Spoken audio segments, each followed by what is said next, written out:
Like کریں، subscribe کریں، bell icon کو دبائیں تاکہ ہماری ویڈیو سب سے پہلے آپ کے پاس پہنچ سکے۔ ہوں امام حسن پاک کی شہادت کے بعد اب چونکہ وہ معاملہ ختم ہو گیا۔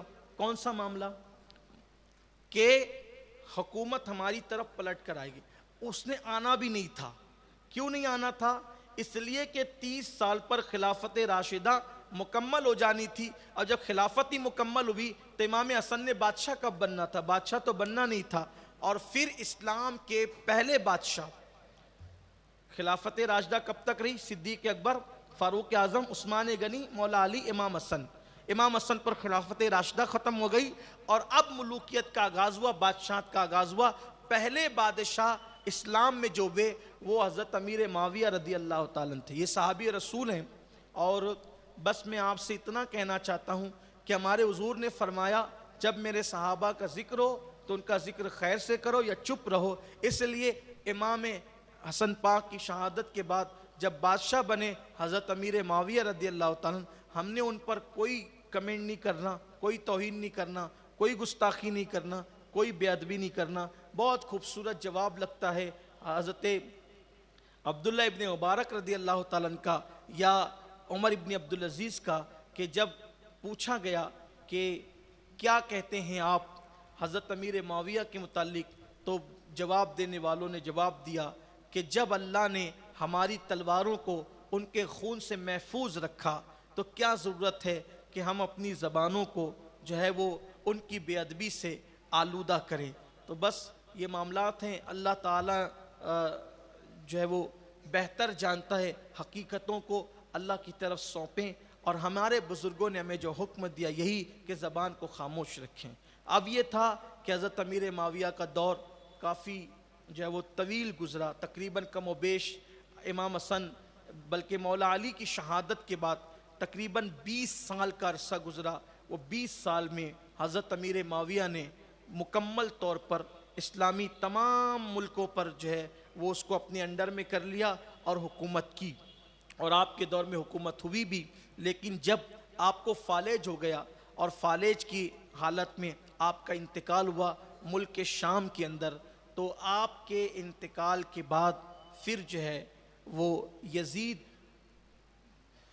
حکمراں اور بادشاہ بن بیٹھا۔ اب یزید بادشاہ بن بیٹھا، چونکہ اب آپ مسلسل کل سے سنتے آ رہے ہیں کہ صدیق اکبر جو خلیفہ ہوئے اپنی مرضی سے نہیں ہوئے، بلکہ مسلمانوں نے اتفاقی طور پہ ان کو بنایا۔ عمر ابن خطاب جو خلیفہ ہوئے اپنی مرضی سے نہیں ہوئے، صدیق اکبر نے ان کو نامزد کیا، اپنے بیٹے کو نہیں بلکہ نبی کے صحابی کو نامزد کیا۔ اسی طرح حضرت عثمان غنی کو شورا کے فیصلے کے مطابق نامزد کیا گیا۔ مولا علی پر سارے صحابہ کرام جو مدینہ منورہ میں تھے ان لوگوں نے بیعت کی، اور 2 حضرات نے نہیں کی تھی، بعد میں انہوں نے بھی کر لی۔ اسی طرح امام حسن کو لوگوں نے خلیفہ بنایا، لیکن یہاں یہ تھا کہ یزید اپنی مرضی سے جو وہ خود بادشاہ بن بیٹھا۔ اور بعض تاریخی روایات کے مطابق کہ حضرت امیر معاویہ نے اپنی حیاتی میں یزید کی جانشینی کا اعلان کر دیا۔ کیوں کیا، کیا کیا، اس پر کوئی تبصرہ ہم نہیں کر سکتے اور نہ ہمیں کرنا ہے۔ وجہ یہ ہے کہ تاریخی روایات کی بنیاد پر ہم بہت ساری باتیں نہیں کر سکتے، اس لیے کہ ہم تاریخ پر ایمان نہیں لائے، ہم حدیث اور قرآن پر ایمان لائے ہیں، اور شرف صحابیت ہمارے لیے سب سے اہم بات ہے۔ یہاں پر صرف میں امام اہل سنت اعلیٰ حضرت رضی اللہ تعالیٰ کے چند جملے کوٹ کرنا چاہتا ہوں، کیونکہ بہت سارے لوگ جذباتی ہو جاتے ہیں اور کبھی افراط و تفرید کا شکار ہو جاتے ہیں۔ اعلیٰ حضرت امام احمد رضا کی کتاب ہے اعتقاد الاحباب، میں ان جملوں کو نقل کر رہا ہوں۔ وہ لکھتے ہوئے آتے ہیں اور لکھتے لکھتے یہ فرماتے ہیں، وہ کہتے ہیں کہ امیر معاویہ سے ہمارا کیا رشتہ۔ اعتقاد الاحباب کی عبارت ہے، میں جو نقل کر رہا ہوں صرف آپ کے سامنے۔ فرماتے ہیں، وہ لکھتے ہیں اعتقاد الاحباب میں کہ امیر معاویہ سے ہمارا کیا رشتہ، ہم تو اہل بیت کے خانہ زاد غلام ہیں، اپنے سرکاروں کو چھوڑ کر بے جا کسی کی طرفداری کیوں کریں، مگر ہاں شرف صحابیت نہ بے ادبی کریں گے نہ بے ادبی کسی کو کرنے دیں گے. یہ کتنا خوبصورت موقف ہے, یہ کتنی اچھی بات ہے کہ ہم تو اہل بیت کے خانہ زاد غلام ہیں. ہم اپنے سرکاروں کو چھوڑ کر کسی کی طرفداری بے جا کیوں کریں؟ لیکن چونکہ سامنے جو ہستی ہے وہاں شرف صحابیت ہے, نہ بے ادبی کریں گے اور نہ بے ادبی کرنے دیں گے. اتنی بڑی شخصیت نے یہ بات لکھی ہے. میں سمجھتا ہوں کہ اس پہ ہمیں غور کرنا چاہیے, اور مشورہ بھی یہ ہے کہ ذاتی رائے کے طور پر اس پر عمل بھی کرنا چاہیے. اس میں عافیت ہے. اب یزید جب بادشاہ بنا, خلافت تو ختم تھی, امام حسن پر ہی خلافت راشدہ ختم تھی.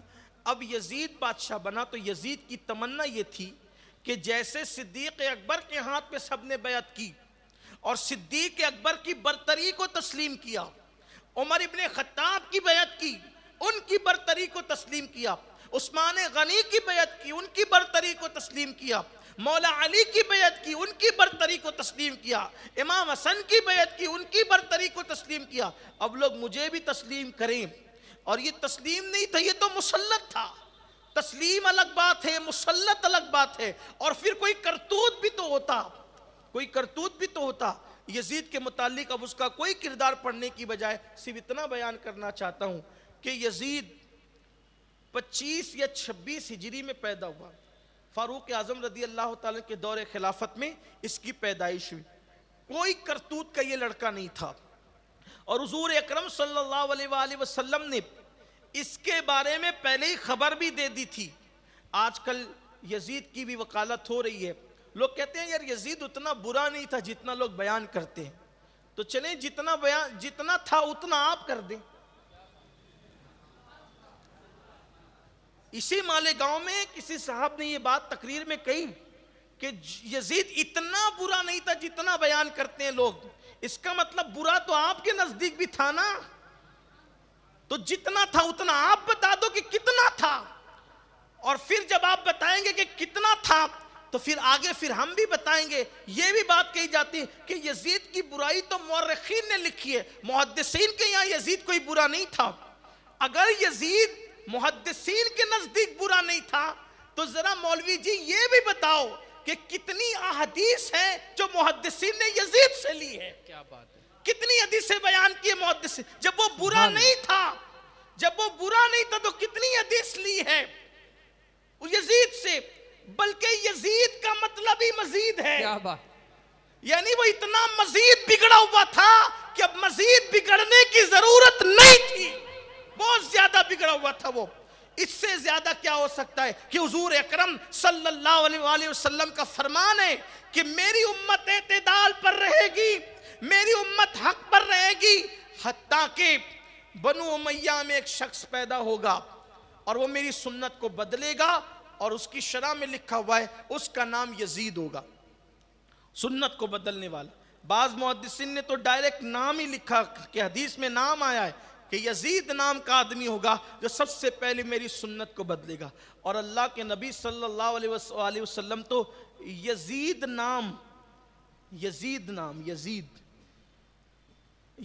نام کا ایک گدھا حضور کی بارگاہ میں پیش کیا گیا تحفہ.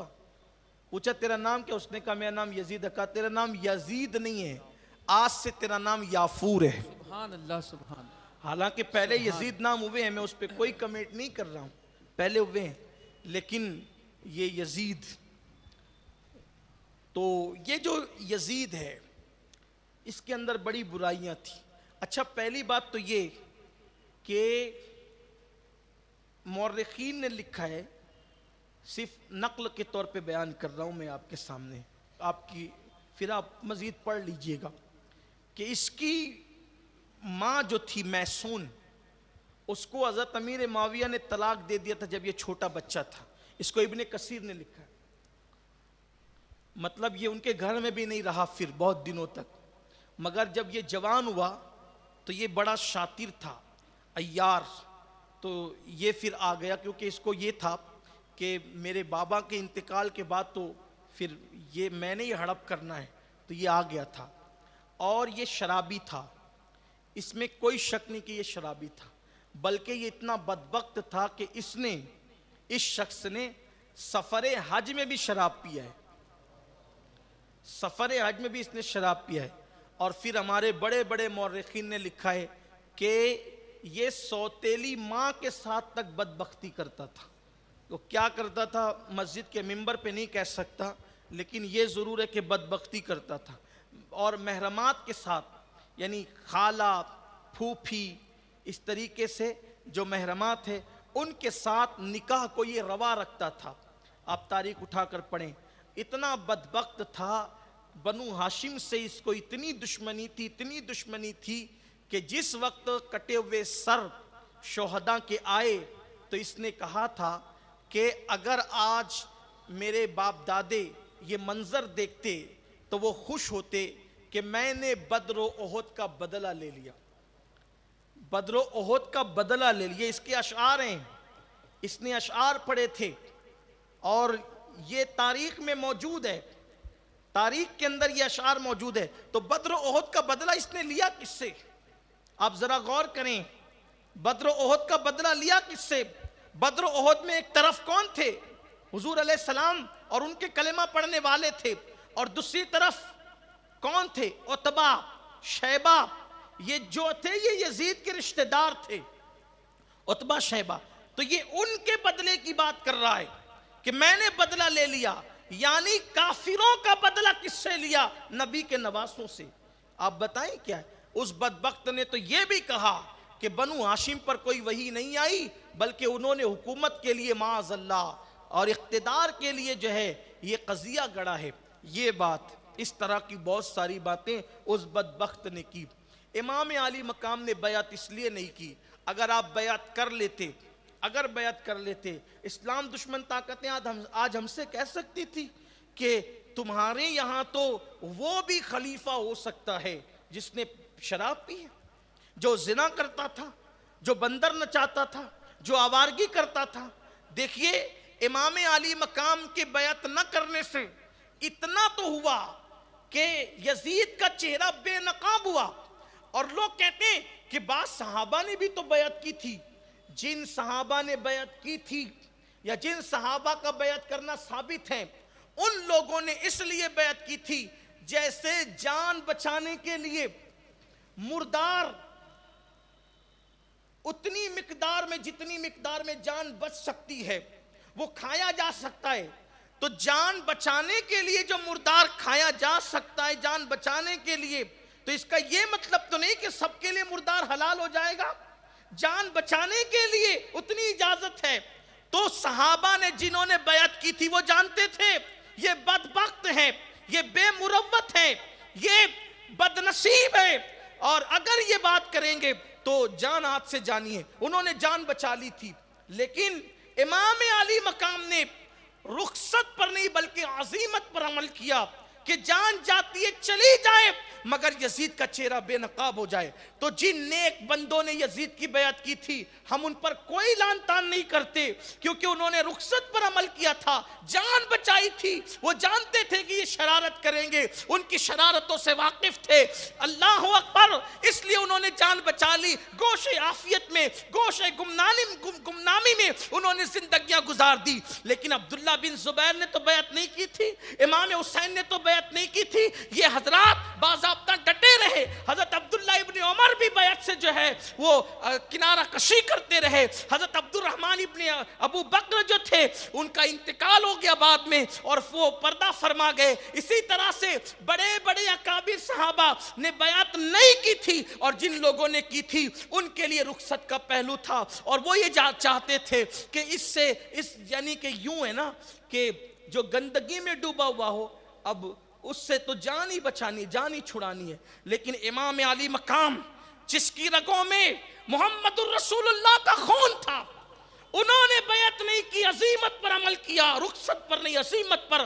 اہل رخصت کو کوئی لعن طعن نہیں ہے, لیکن یاد رکھنا جب کوئی آئیڈیل بنتا ہے آئیڈیل, اہل رخصت آئیڈیل نہیں بنتے, اہل عزیمت آئیڈیل بنتے ہیں. امام حسین چاہتے تھے اس کے رخ سے نقاب کو کھینچ کر اس کو بے نقاب کر دوں تاکہ حق اور باطل واضح ہو جائے. امام علی مقام کی شہادت کے بعد مدینے والوں نے بیعت کیوں توڑی؟ کیوں توڑی تھی بیعت؟ حضرت عبداللہ ابن حنظلہ رضی اللہ تعالیٰ عنہ فرماتے ہیں ہم نے یزید کی بیعت اس وقت توڑی کہ ہمیں یوں لگا کہ کہیں آسمان سے عذاب نازل نہ ہو جائے. یزید کی بدبختی اتنی بڑھ گئی تھی اسی لیے توڑی. تو اوروں کی نظر، اوروں پر حقیقتوں کا انکشاف جو 3 سال کے بعد ہوا، امام حسین پر وہ انکشاف پہلے ہو گیا تھا، اس لیے آپ نے بیعت نہیں کی. اور آپ نے واضح کر دیا صداقت کیا ہے اور جو ہے وہ باطل کیا ہے اور جھوٹ کیا ہے، کذب کیا ہے، یہ ثابت کیا. امام علی مقام نے بے نقاب کیا اس کو. یزید کے مزید کارنامے ہیں لیکن اس پر اب کوئی گفتگو نہیں ہوگی انشاءاللہ تعالی. کل سے ہماری گفتگو اب امام علی مقام پر ہوگی. آپ نے بیعت نہیں کی، اور کیوں بیعت نہیں کی آپ سن چکے کہ اس کا کردار ایسا نہیں تھا. اتنا سمجھ لیں بیعت کرنے کا مطلب یہ تھا کہ یزید کو امام ماننا، اپنا یزید کو اپنا امام ماننا. اور وہ بھی امامت کون سی؟ امامت صغرا نہیں، امامت کبرا. امامت صغرا نہیں، یہ امامت کبرا ہے. جو خلیفہ بنتا ہے، امیر بنتا ہے. تو اگر کوئی بندہ شراب پیتے ہوئے پکڑا جائے، اس کے پیچھے 2 رکعت نماز ہم جیسے لوگ نہیں پڑھتے، تو وہ امام حسین کون؟ حسین کا دوسرا نام دین ہے، دین. غریب نواز کہتے ہیں دین است حسین. سبحان اللہ، سبحان اللہ. یہ وجود ناز صرف حسین کا وجود نہیں ہے. فرماتے دین است حسین، حسین دین ہے، دین پناست حسین، حسین دین کو پناہ دینے والے ہیں. سرداد نداد دست در دست یزید. سر دے دیا مگر نہیں دیا اپنا ہاتھ یزید کے ہاتھ میں. حقا کی بنائے لا الہ است حسین. حقیقت یہ ہے کہ کلمہ لا الہ الا اللہ کی بنیاد کا نام حسین ہے. حسین پاک کوئی معمولی ہستی نہیں تھی، کوئی معمولی ہستی کا نام حسین نہیں تھا. حسین وہ ہے جو لعاب مصطفیٰ سے گھٹی پاتے ہیں. سبحان اللہ، سبحان اللہ. حسین وہ ہیں جن کے لیے حضور فرماتے ہیں کہ حسین امتوں میں سے ایک امت ہے. حسین پاک کے بارے میں حضور فرماتے ہیں جنت جس کی مشتاق ہے اس کا نام حسین ہے. سبحان اللہ. جس کو اپنے کندھوں پہ بٹھاتے وہ حسین ہے. بی بی زہرا کی آگوش کا پروردہ حسین ہے. سبحان اللہ. 7 سال تک اللہ کے رسول علیہ السلام نے جس کو اپنی گود میں پالا ہے اس کو حسین کہتے ہیں. سبحان اللہ.